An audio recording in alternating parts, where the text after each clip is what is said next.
From things in the air to new things for our bodies, join me as we explore 2050. What would be the future technology?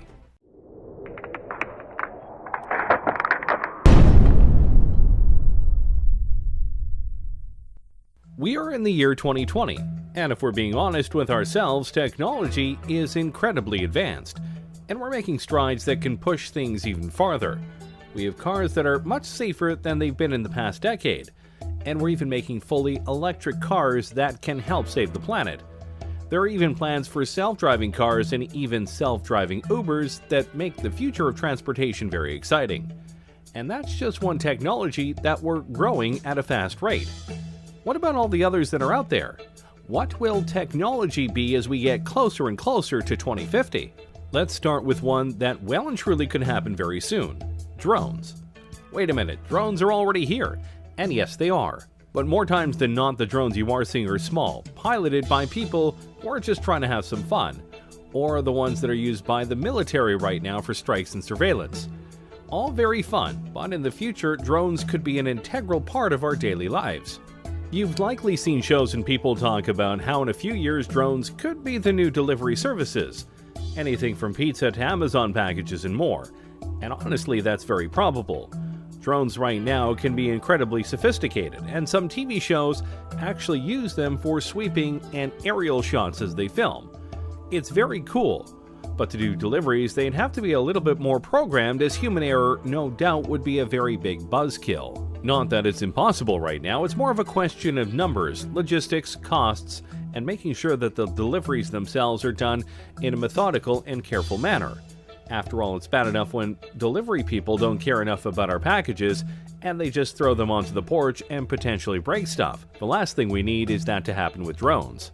But by 2050, we may not only have drones delivering our packages, we might be looking up at the sky and seeing drones flying all over with incredible speeds and accuracy.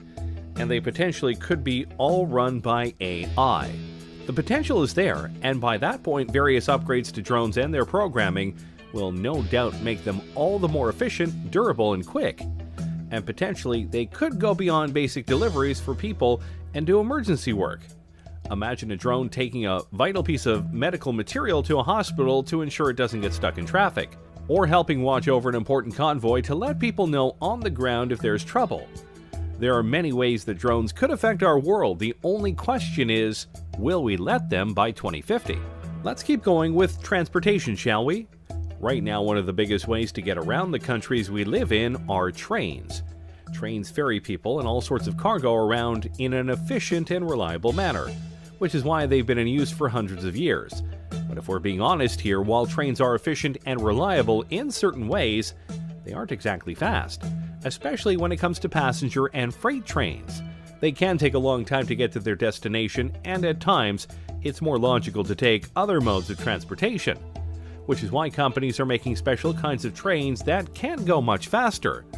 You know of the magnetic trains of Japan, no doubt, but others like the Virgin Hyperloop are trying to push things even farther. Passengers or cargo are loaded into the Hyperloop vehicle and accelerate gradually via electric propulsion through a low-pressure tube.